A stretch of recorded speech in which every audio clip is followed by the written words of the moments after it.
All right, this is Restless. Pastor Michael, this is a special episode of Restless, one that we are returning from an unplanned but good break from the show in light of the General Assembly of the Presbyterian Church in America, which you have just returned from. How are you doing? Freshly assembled with the church. Yeah, I'm doing well. I am on sabbatical now, actually. So I am at the very beginning of 1 month of a sabbatical, getting ready to go on a camping trip with my family. Been doing some reading for some writing projects that I want to try to accomplish over the next few weeks. So I'm feeling good. I'm also, by the way, I am living the high life. I'm drinking the champagne of beers. Oh, so great. Miller High Life, which is not good, by the way. It is not good. We did not buy them for me. We bought them for our pigs, who are going to have piglets soon. And this is just a little shout out to anybody who raises pigs out there. Little something you can do if the little piglets need some more food is you give the mom some beer. It's, good. It's got a lot of calories. But it also makes them sleepy. They lay down, and then the little piglets have longer chance to eat. Wow! A little tip for all of you out there. And Miller High Life was the cheapest beer I could find at Walmart. Wow! What a life, Pastor Michael. I'm living it, man. Sabbatical, living the high life right now. Well, Shabbat Shalom to you, and to the rest of you who are not getting to day drink on sabbatical with your pigs. I'm here too. If only I had known Pastor Michael was going to be cracking open the High Life. I had a gift given to me, thank you, Alex, for the Yingling. Someone brought me up from the South, the Miller High Life of the South, Pastor Michael, we might call it. I was like, what is that? Yeah, but I was going to go to the General Assembly. We were going to record from there. We were looking forward to it. We told people to come find us. I said, I'm going to be a first timer. Come talk to me. We had a family funeral, and so I was unable to go. Spent a good time with family, but that doesn't mean the elders did not assemble and did not do the work of the church. That's right. If you are listening right now and you are a Southern Baptist and would like us to fill us in on the Southern Baptist Convention, which everyone is mad about, we'd love to understand a little bit more how when thousands of independent, completely not connected churches meet for 3 days, everyone leaves madder than before. And we want good for you because the Southern Baptist Convention is huge. So if you'd like to help us understand the various things that went on there, we would love to interview you and hear your perspective. But today we are talking about our Presbyterian world, and specifically the one that Pastor Michael and I are both ordained in, the Presbyterian Church in America. We have a patron chat where we were getting interesting updates from was it the RPCNA? ARP. We were the ARPs. The ARP's meeting annual. I think it's a synod meeting. And so, but again, so we have discussions there. But obviously, Pastor Michael had a lot of was on the overtures committee, which is additional responsibility. And so the primary thing we know to talk about and how to talk about is the PCAs. Yes. And so maybe we'll do a show where we'll have someone from, well, the OPC one, because it's representative, is a little weird. It's harder to do. But we could do something with the OPC, ARP, kind of hear from them too. But Pastor Michael, give us your 10,000-foot view of the first, Pastor Michael. Probably, actually, I've realized we need to start with, tell us what's a General Assembly? Yes. Yeah, so the General Assembly, I kept telling this to our church where I did an update on Sunday for our Sunday school about everything that went down. I kept saying, the General Assembly is the highest court of our church. And that is true in a way, but it also gives you the idea that like the primary authority in the church rests in the General Assembly. But actually, we're not necessarily, like, it's not quite like that. Right. A lot of the authority in the church is actually centered in the presbyteries. But basically, it's the national meeting of our denomination, right? It's a yearly get together of men from every presbytery to make broader decisions for the whole of our denomination. And so it usually involves discussion of different constitutional issues. What if we're going to change our book of church order and some of the things in it? It usually revolves around a lot of those sorts of things, with a lot else going on, right? There are seminars and there's different events throughout the week. There's a lot of networking going on. Before I even get started, let me just shout out, all of the listeners that I was able to meet. So number one, definitely got to hang out with some of our patrons. So I got to hang out with Dean and John and Tommy, and some of their spouses a little bit, and connect with them. Some of them, by the way, didn't even know we're going to be there necessarily, but while there, they would hear me talking and be like, "Hey, are you? Hey, aren't you? I was pretty sure I heard your voice from the podcast." And then there was others too, right? Other listeners. We had a Micah guy reach out on our email, and met up with some others. Shout out to Eric, who I got to spend some time with at the airport too. But a lot of different people came up, more than in past years, actually, just to say, "Hey, I'm pretty sure I've heard you before. Hey, you do that podcast," things like that, which is cool. And especially being up here in Wisconsin, we're not super well connected to the areas where the PCA is much more, much larger. Let's say that, where it's a bigger thing. And so to have that as just one networking tool was awesome. It was great. And it was just cool to meet up with folks that we've talked to a lot, and got to spend quite a bit of time with a few of them. So that was really cool. Really, really, really great.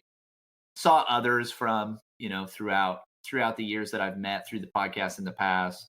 Got to, hang out with guys who we've had on the podcast before, which was super cool. So to shout out to all of them, that was really fun. And what is the General Assembly if not impromptu meetup of restless fans? That's right. Why else would I go?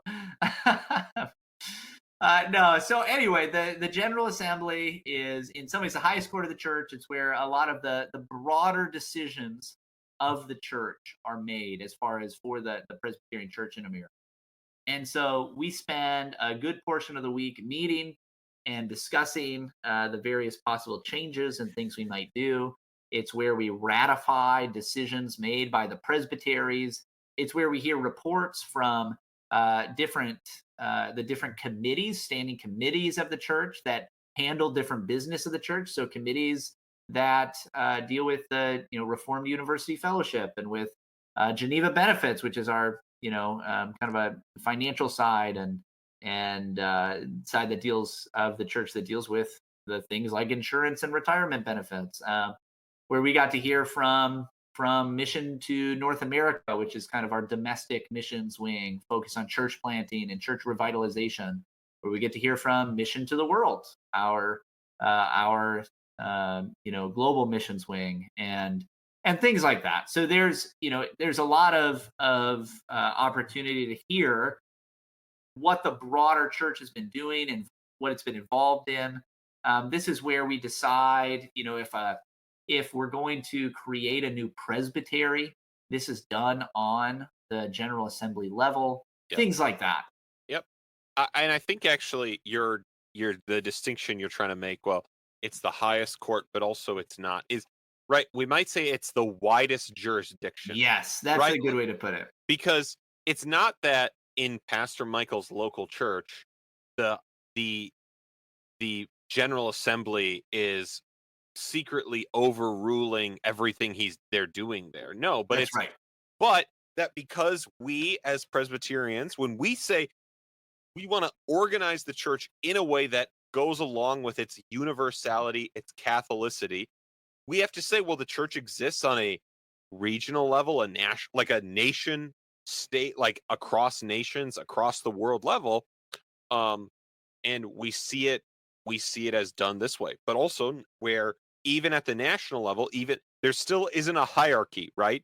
The General Assembly isn't ran by bishops, right? And so the pastors, the elders are still those ruling there. But obviously, because we believe in the church and its regions, of course, Pastor Michael's local church does not have the jurisdiction or rule to be like, we're starting a new presbytery in this part of the country, right? That's strange. And so, so that the General Assembly is important, um, and it's very important, especially as we've talked about this very openly, of questions of the long-term unity of the PCA. Mhm. And Pastor Michael, I was only an outside observer and observed, helpfully through the rundowns that were published each day by Faith Online, right? Reporting things that were said, few people online reporting things that were said. It seems that overall the meeting occurred with a great deal of unity. And Great. Yeah. The last couple years, so just to be like 100% honest, like if you go back 5 years, maybe especially right at the start of some of the revoice controversy and things like that, I had a lot of concerns about the direction of the PCA. Or even if you go back, in the days when, the national partnership was revealed, yeah, this more progressive kind of politi- political uh, organization that was trying to maneuver the PCA in a yes, certain way, right? This kind of secret voting block within the that, PCA. yes. And we'll just say, why would a so Pastor Michael and I, right? There are people, are we saying people shouldn't try and influence the church, shouldn't try and speak, shouldn't try and do? No, what we're saying is the risk with something like what the national partnership, maybe it didn't start here, what it turns into is, for the unity of the church, we can't say there needs to be voting blocks. We cannot turn the church into that kind of system, because we basically give in on our entire spiritual nature, Yeah, right? well, If we and do I so. just, I'm not against like a, private text thread with buddies or something No, like that. nope, That's a fine thing. It's a good thing. But I think that everybody, like Presbyterianism works when you're honest and you're yes, willing to publicly state what you believe, why you believe it, and debate that with the other brothers. If you're unwilling to do that, and instead you find basically certain ways to speak about what you're saying, but behind closed doors, you're saying different things, or right, you're being a bit hypocritical and two faced about it. That's not healthy or good for the right, church at all. And right, so I don't, I want to be the kind of person that even if you found the group chats between me and Matt, like I think they're like I'm probably a lot more free with how I right, speak with you privately, but not in such a way that I think I'm sinning or I wouldn't like I'm really scared somebody might find that someday. right, If somebody found it, they might find like an off-color meme or something that, but if somebody saw my text thread with my wife, it would be even worse, right? Like right, the like right. the But because like we're way more free with our language, right? it's a very different, because right, it's a very different thing to have a private text thread or a conversation than saying, then Pastor Michael and I, we could say in our own presbytery at a national level, find the people we think are kind of pointed in whatever direction we are and say, okay, hey, we'll get on a text thread and we'll just tell you I'm what going to to tell you how vote, to vote. I'm going to tell you how to do when to it right. show up When to at show up, yes. whenever we can. Those are two very those are one of those is quite clearly, uh it just appears to be a Yes. manipulative kind of thing. Again, not even like, hey, if you put out beforehand or during the assembly, hey, I think everybody should vote this way. Right. No. Great. Yeah. Hey, all of my friends, you guys should think about this. Hey, vote for this guy to be Yeah. on the standing judicial commission or whatever. As long as you're willing to say that completely 100% publicly versus doing it in a private way where when somebody leaks that private chat, you try to discipline them in the courts of the church. Like Uh-oh. that's Uh-oh. insane. That and yes, that did happen, by the Yeah. way, and it's maybe I don't know if that's still ongoing or not, but I know that happened at the time. So anyway, you go back and you see like things were getting really, really rough in different ways. There were some really concerning things happening within the PCA, and then especially as Revoice comes out, and Greg Johnson is finding tons of support. And there's still a lot of guys. There's a lot of guys in the PCA that I think want to put this behind them and say, "Hey, we're past that point. but they still really supported and continue to support what Greg Johnson said and did, Mm, and that's not good, right? Like we can't just we can't just put it behind us because you haven't repented of it yet. right. Until you repent of it, I'm not willing to like just put it behind us. But there were a lot of concerning things. What we've seen from that point is what I would consider a pretty significant resurgence of what is the vast majority of the PCA, which is generally conservative, confessional, traditional Presbyterian, right? Just regular confessional Presbyterians. And a lot of times what happens is those sorts of people don't get super involved in the higher courts of the church. It takes a lot of time, a lot of effort. It's difficult. It's expensive, right? Even for a church, we have a decent sized church at Christ Covenant. I mean, as far as I'm concerned, right? I think we're doing great. Yeah. It's expensive for me to go to General Yeah. Assembly. It's Yeah. expensive. And there's a lot of churches that are much smaller. It's a lot harder to send anybody or to pay for somebody to go. And so what we've seen is that some of these issues, like the revoice controversy, really galvanized people to say, wait a minute, we've kind of let things go. We need to be a lot more involved in this court of the church. And so what that's turned into, I think, is a generally more conservative resurgence, as well as there is a general unity that there's still a lot of contentious issues, but across the board, there is general unity in the direction I think that the PCA is A- heading, and I think it's in a good direction. And I'll say why this is a good thing. And then after I say like the truth is that again, why would the PCA be moving in this direction? Oh, oh, so bad. Well, again, the PCA is a reformation effort. It is a group of churches and elders that left a diseased and um, now basically like the like like not a church at all at this point. Like left something very unhealthy. So they didn't form together as a like out of a in a like a pristine condition. And I'm not Right. saying we're moving towards a pristine condition, but it was a very in many ways a very disparate group. They were all just actual believers who recognized how bad this thing was going. Right. They had a lot of disagreements amongst themselves, right? So you see all the early uh PCA position papers from things ranging from like continuation of the charismatic gifts, not agree, right? Like the amount of just things that they had to work through over the last, 50 years, it takes time and there was a lot of disagreement. Right. And at the same time, they were seeking to be um really, really evangelistic, which is a good thing. And I'll come back to that in a moment. Um, and so, right, this, we can think about all the that raised a lot of other questions of what does that mean? How do we do that? All these questions. And so, but the real beauty of unity in the church is what everyone wants. It just takes work to get there, just like, right, a good marriage or a good anything. What we all want is to be able to go home and for Pastor Michael to pastor his church and to be like, and now we're going to go do Great Commission church planting and not have to be like, oh, wait, I have to, like, I just heard about this horrible doctrinal compromise I need to go try and like get through, Yes.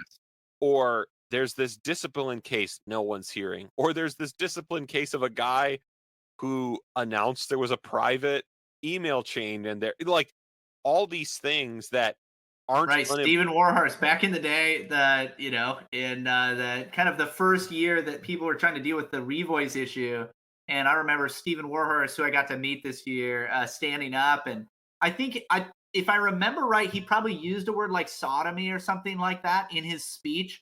But if you meet this guy, he's the most like mild mannered. Like he's not an extreme guy at all. He's just like a regular nice guy, and he's just speaking, but he spoke in a Minority Report, about basically the evils of some of the things that Revoice and others were promoting. But he used words that you'll find in things like, for instance, the King James Bible.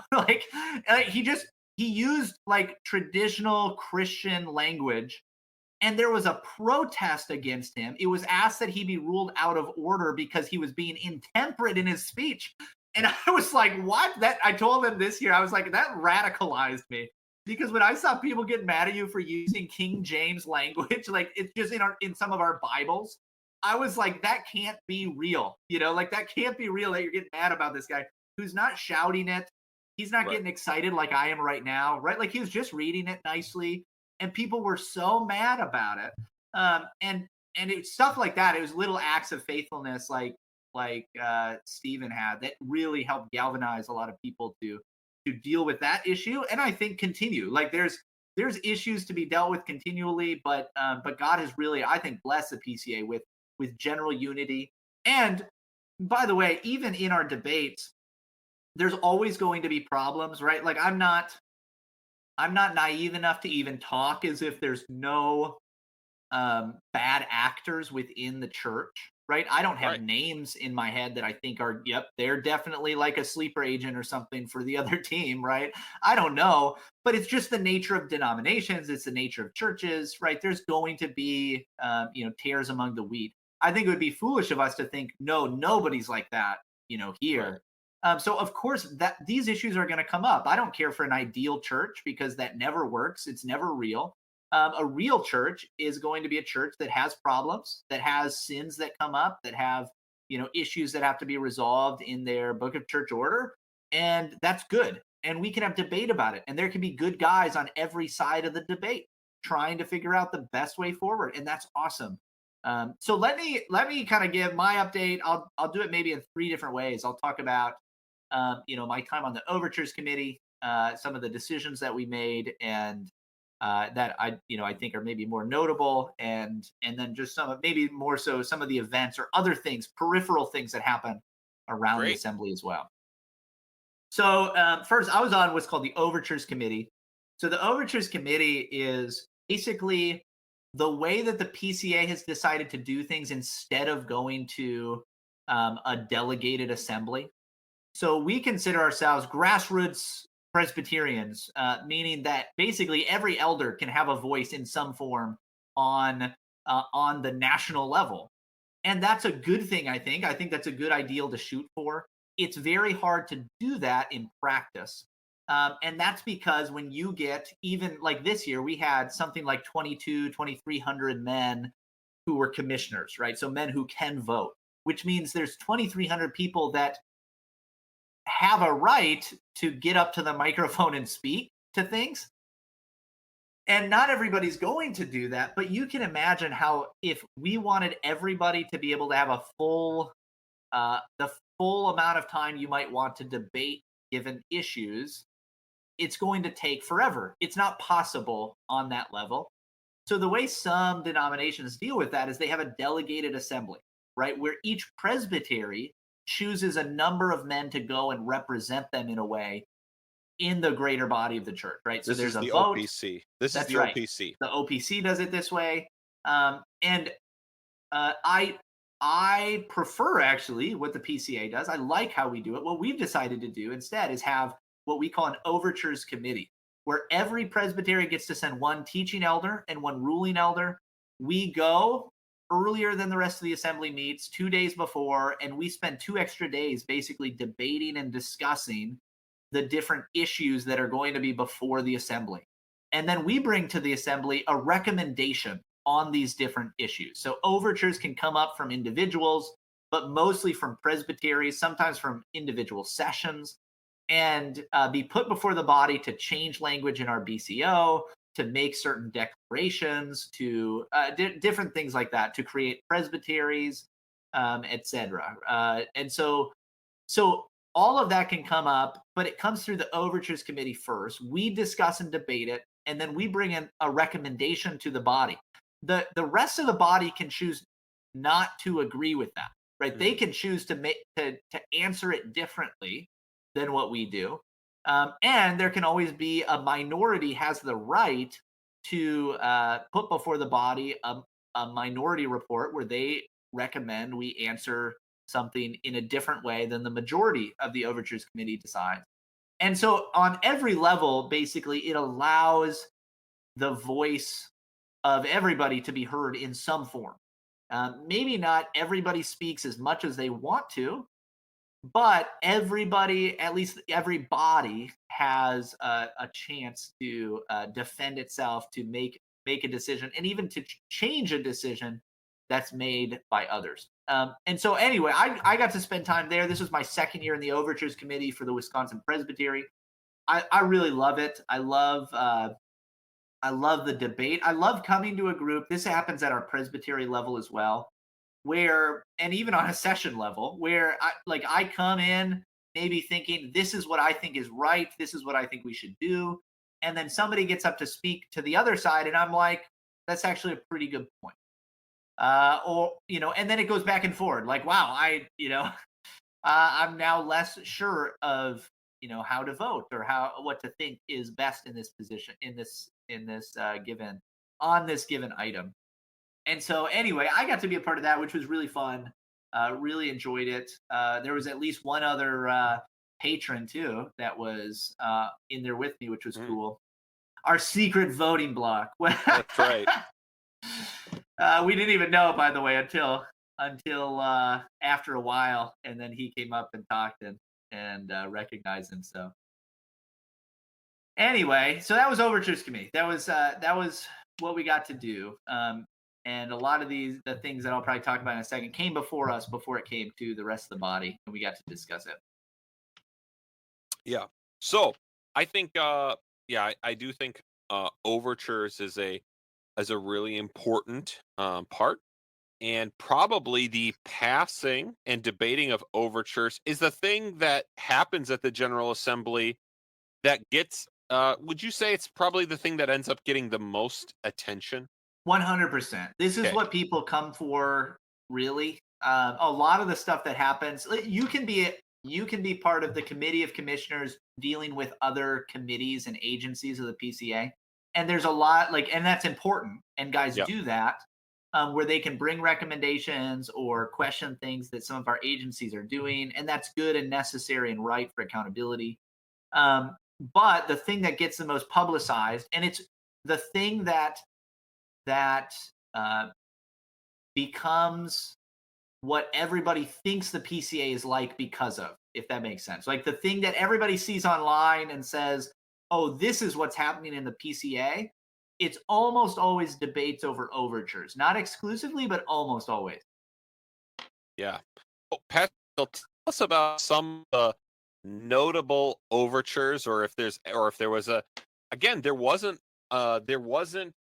we might call it bitter debate, really, and you can correct me if I'm wrong, but tell us about some of the notable overtures that passed, and if there was any helpful or interesting the debate that happened. And obviously you can speak especially at the assembly level, but if there are, if something from the overtures committee sticks out to you, you can mention that along the way. Yeah, so I'll try to limit it some. I know we're not trying to go too long on time. Right.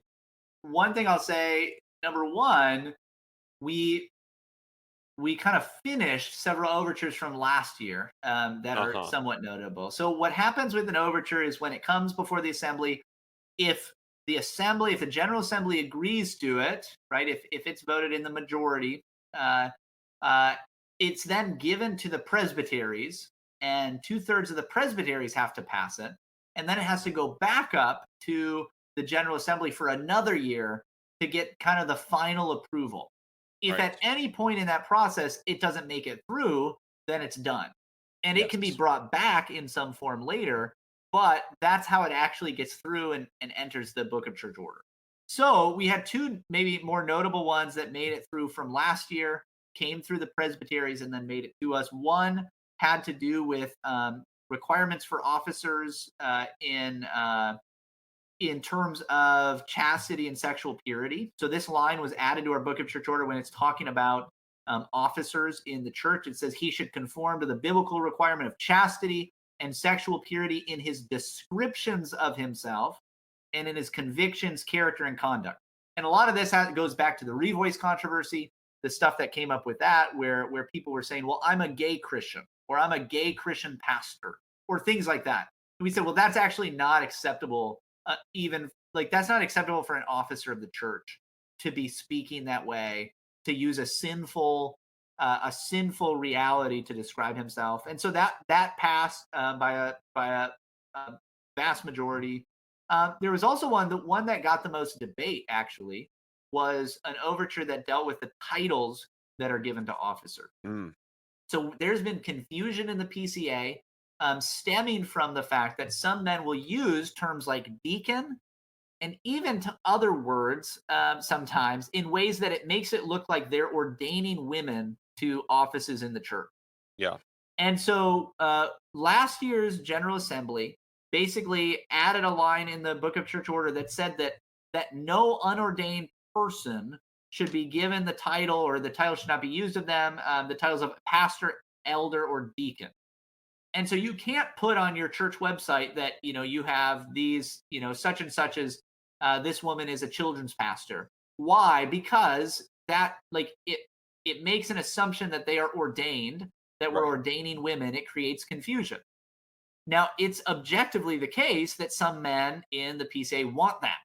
They want ordination for women, at least in some cases. And so this became clear on the floor when some men got up to say, hey, we don't, one man particularly, but several mentioned this, that we don't currently ordain any deacons. And that's because we believe that both men and women should be deacons and they should be ordained as deacons. And because the PCA doesn't allow that, we're okay with that. Like, we're not going to do it. But because of that, we're not ordaining any deacons. But what that means, by the way, is they commission men and women in roles that do all of the work and have the authority of the deacons. They just don't call them that. And so it's like, which is already against what the Book of Church Order state, right? Like what you're supposed to do.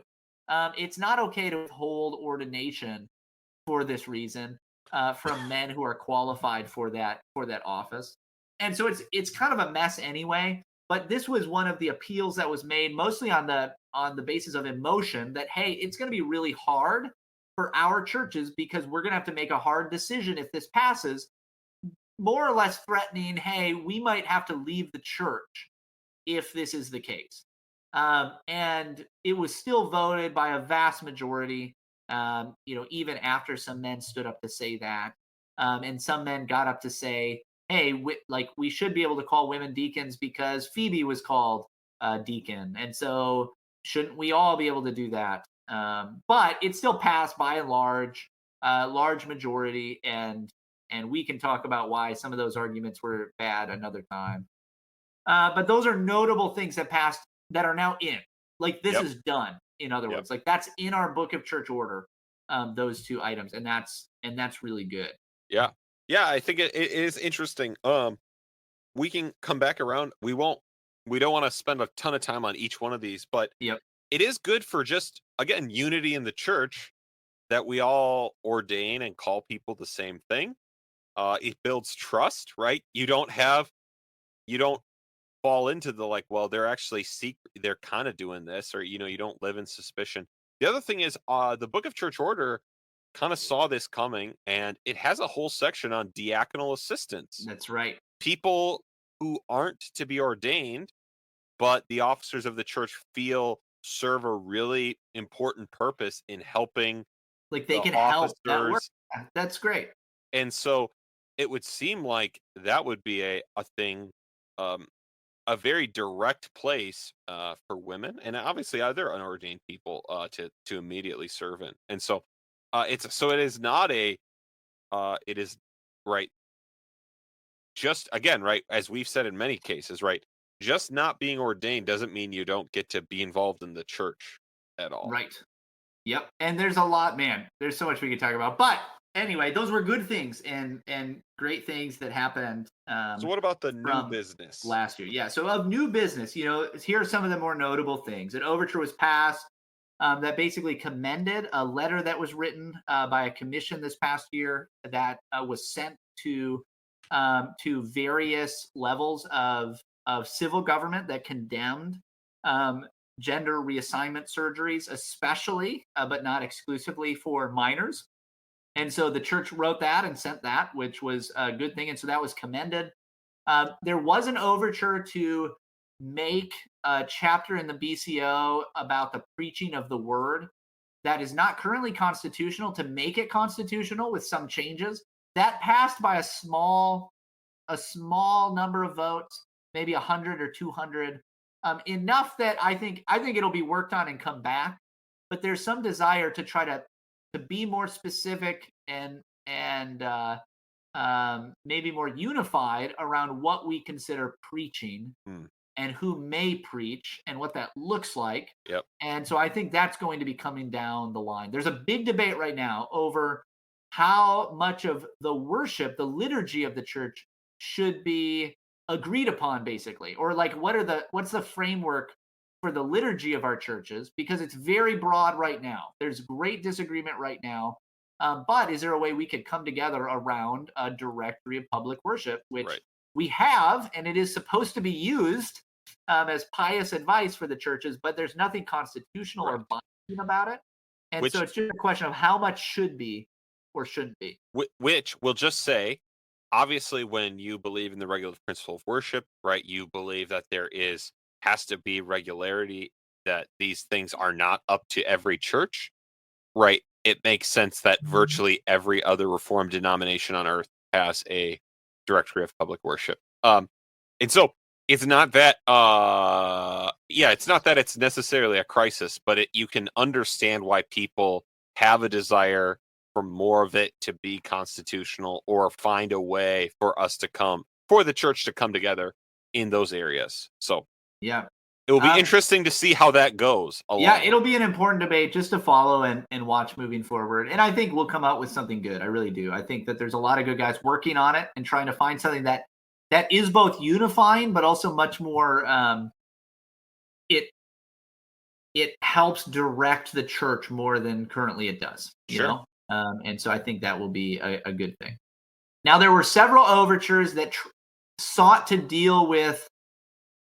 This isn't the only thing they deal with, but they stem from concerns about abuse in the church.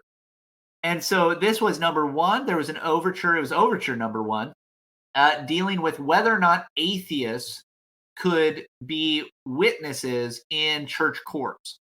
And currently, the Book of Church Order does not allow this. And the reason being that you have to be able to state that basically you believe in God and you believe in a state of rewards and punishments that's going to follow death. You're taking it when you take an oath as a witness during a church hearing, right? So an actual trial in the church. So currently, that means that atheists are not allowed to be witnesses in the church. Now, this did not pass, and it was a fair amount. There was a minority report on it, but it still did not pass the body. It needs a lot of work, I think. I think that there's general agreement that everybody wants all the possible truth that there could be out there, right? Like, so if there's somebody who's an atheist that has something they could tell us about, say, an officer in the church and some kind of misconduct or something like that, if they can help to either bring some evidence against him or in his favor, everybody wants that. But striking this from the Book of Church Order when it has such long history and standing, and without a clear idea of how it would actually help, because we as a church allow things like hearsay, we allow other forms of evidence, that it's not clear that this has ever stopped somebody. Like, let's say a man who is super narcissistic, as we've talked about recently, who is abusing his authority somehow, or maybe maybe he's making some kind of very, very wicked, taking wicked steps when it comes to like the financial management of the church or something like that.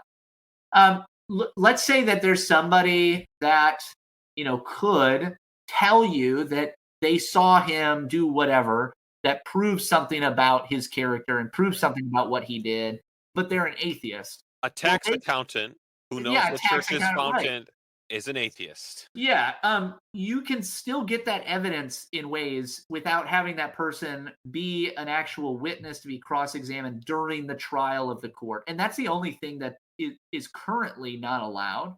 And so you know, I'm sympathetic, and I even thought this might pass, and it wouldn't have bothered me if it did necessarily. But my conservative nature says there's enough possible things that might come up, things that are unintended consequences that I really don't think that we should do this because it's not clear that it would actually help anything. Yeah. And it might be more of a virtue signal rather than anything else. There was several overtures having to do with requiring background checks for ministers and other workers in the church, whether on a presbytery or a session level. That was not fully struck down. Everybody, in fact, seems to agree that background checks are good and important, that every church should have a background check policy, that you should be utilizing that when it comes to ministers. It made me think, I don't know that we do this as a presbytery, but I think we should look into doing background checks as a presbytery for men seeking to enter the ministry. I think that'd be good. We have a policy at our church dealing with background checks on anybody working with children and any officers. So I'm in favor generally, but it came out during the course of debate that there's so many potential issues when it comes to legal liabilities and other things when it comes to these things and the different jurisdictions that the PCA represents and how they are supposed to handle background checks that we really can't put anything in the Book of Church Order that gives explicit details of how you are to do this or what database you're supposed to use. And that's what many wanted. And so what was done instead is everything basically from all of these overtures was removed. And what was left and what was voted on in the affirmative was that we're going to put a line in the Book of Church Order that basically recommends that presbyteries and sessions utilize background checks without giving a specific way of doing it and without making it mandatory in such a way that, if you don't do it, there must be something wrong or we have to take you use the church courts against you or something like that because of that. But with a clear recommendation that people do this and utilize that tool. Now, Pastor Michael and I are going to take a break from this episode to interview a guest. And when we do, I will just say these are the two overtures that I actually think are the most likely that when I would talk to them about people who don't know anything, what they are. These are the two that I find most revealing in that everyone's like, oh, it's got to be exactly, this is the obvious answer. Yes. But when you listen to the actual debate between people, you go, oh, wow. Yeah. People are thinking about things at a much deeper level. And the disagreement isn't over should a police report of a pastor's crime be able to be brought against him. Like it's not, no one's there or, no one's at, but that the actual discussion or hopefully no one's there. Yeah, right? yeah, Hopefully there's no one doing it.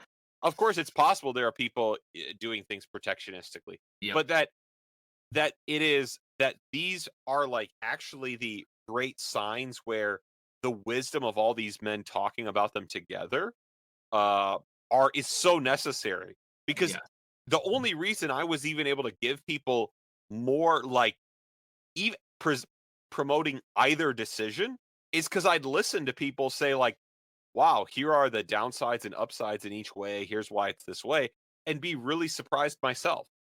So we're going to end this recording.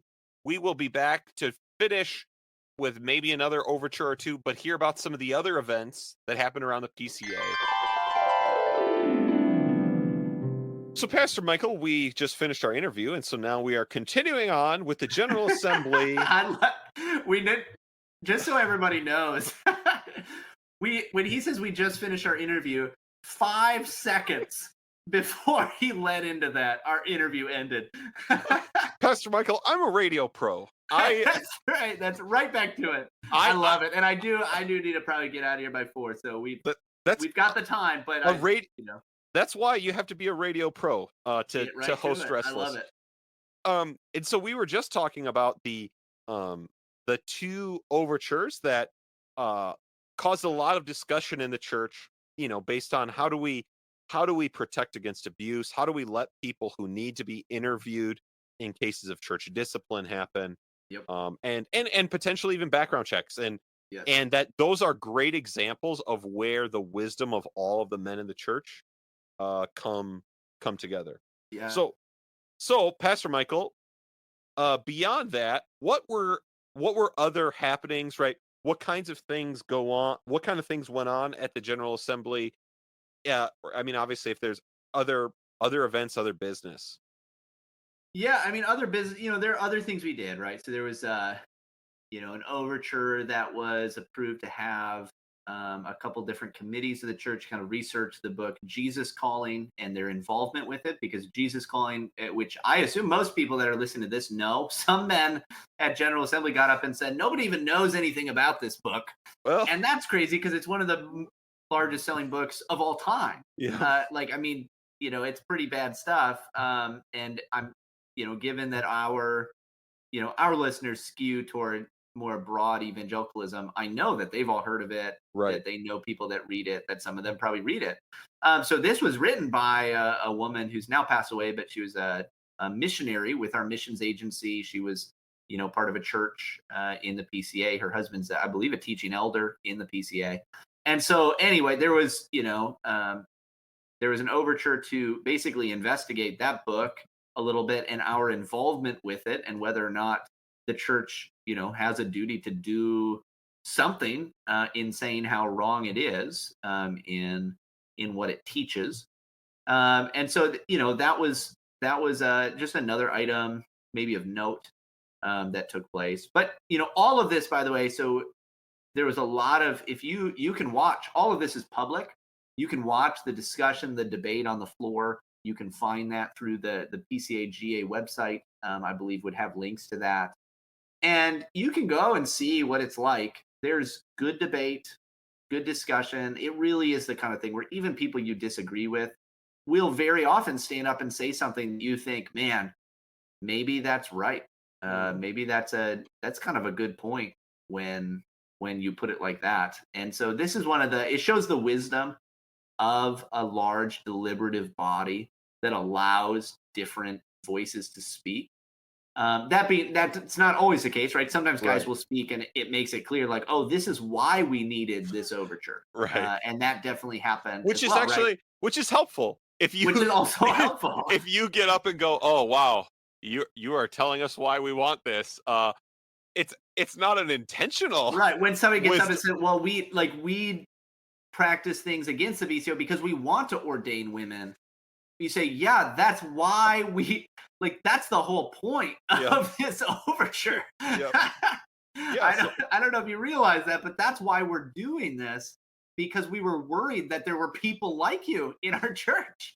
yep. So Uh, that's still the wisdom of crowds, just yes, a that's right. different. We would we want you to repent, Right, Anyway, yeah, but it was good. It really is a good process. It's hard, especially over the last few years. You see with the revoice stuff and everything, you see the ignorance of a lot of people outside of the PCA hmm, when they look in and things don't happen quickly. They're not done right away to their satisfaction, or things are said on the floor that they think that's not that's not right at all. And therefore, they're like, obviously, the PCA is heading in a liberal direction or something like that. right. This happens a lot in the more conservative reform worlds, where you see one little thing and you think, well, because it's not happening the way that you know, we think it should happen, um, then nothing's being done, Right. right? Or the church is lost, and that's just silly. And if you actually took the time to listen to everything, to see the trend of where things are moving, a lot of good is happening in the PCA. Really grateful for the denomination that we get to be a part of. And inherently, right, the problem with that perspective is, um, you would everyone listening to me on paper would agree it would be a bad thing if the church I was a part of always did what I wanted, because I know that I can Yes. actually get things wrong. That's right. The problem is when you actually experience your church doing things in a different way than what you wanted, or doing things differently, now you're like, dang it, like, yeah, obviously this was not the time it should have done it. Like, Yeah.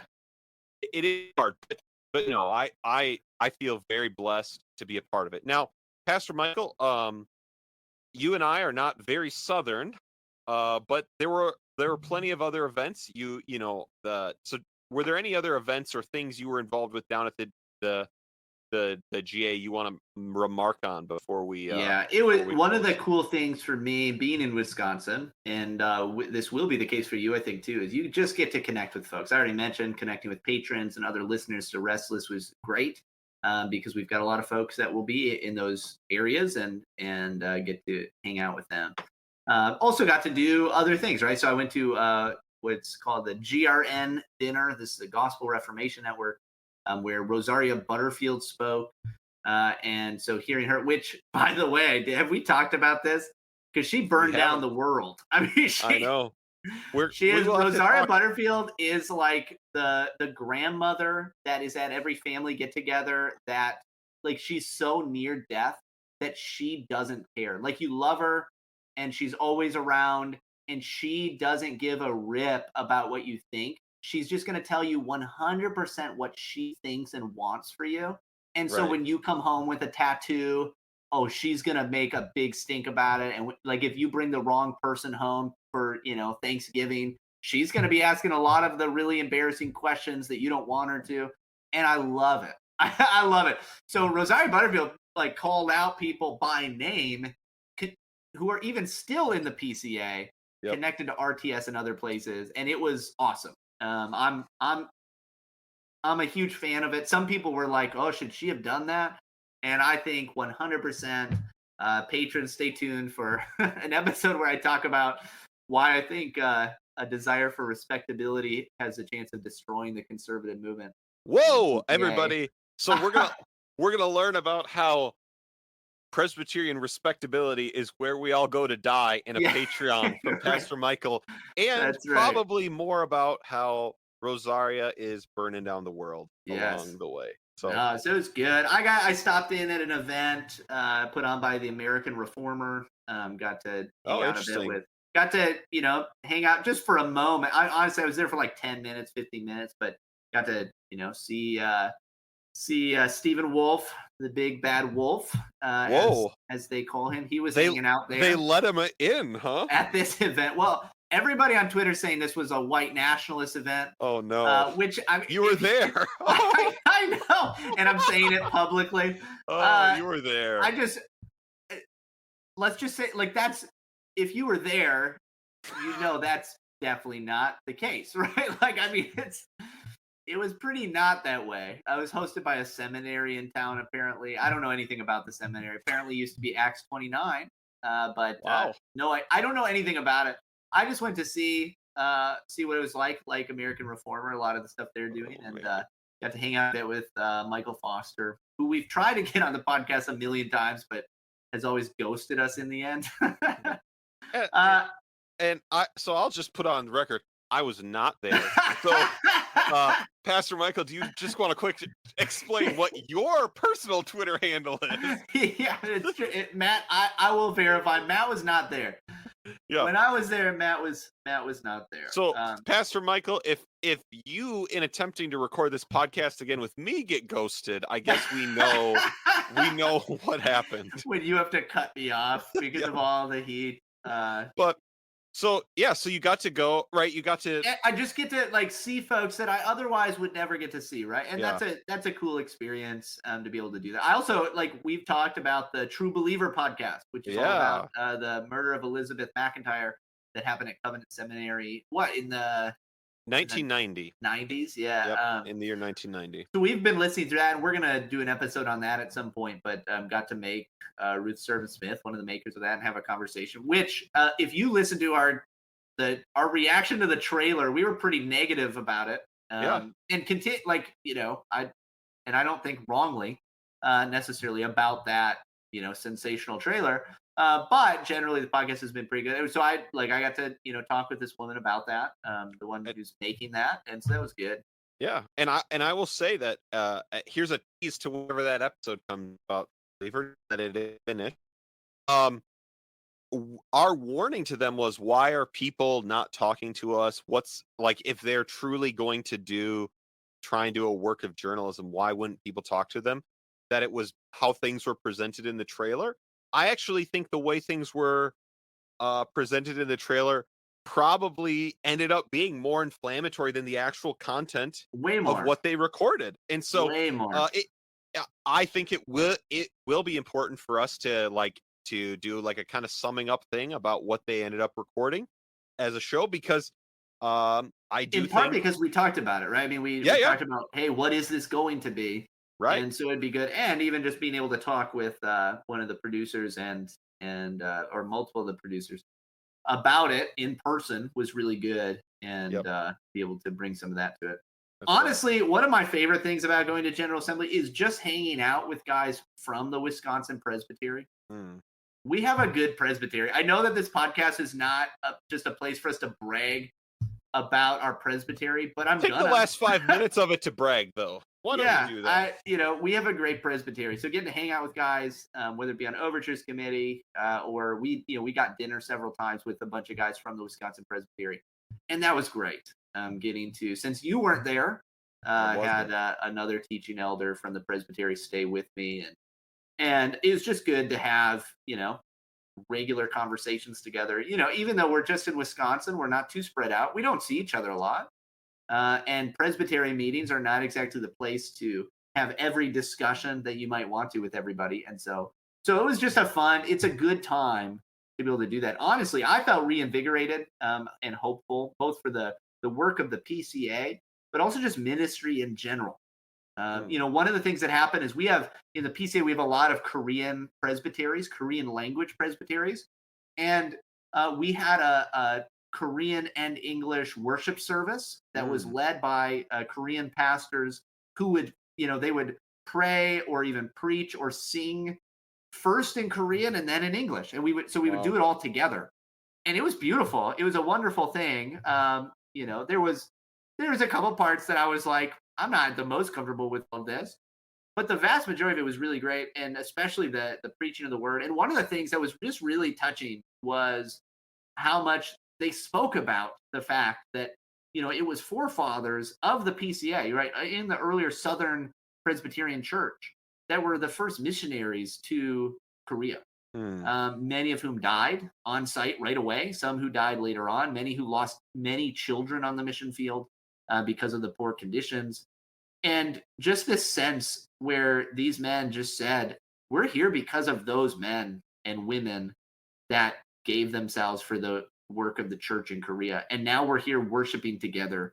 And I was crying the whole time, right? Mhm. Just kept thinking about the martyrs and the Yeah. early Presbyterians that sacrificed in those ways, in such a way that now here we are with many large Korean language presbyteries in the PCA, not including all the other Right. Presbyterians in Korea and elsewhere. And just thinking about that and the work of Christ just in a little over 100 years is pretty phenomenal. Yeah. And so it was encouraging to see the work of the church. We are overjoyed to be Presbyterian. We are happy to be Presbyterian. Ecclesiology matters. General assemblies matter. This podcast, I don't know, it matters. So rate and review it. 5 stars. 5 stars in honor of a great General Assembly. Give it a 5-star review. We will be back next week with an interview from a friend of the show, and find a soon coming Patreon on the curse of respectability. Pastor Michael, he's naming names, everybody, in that Patreon, I guess. I don't know if I'm actually going to name names, but maybe. Yep. Depends on if I'm living the high life or not. It's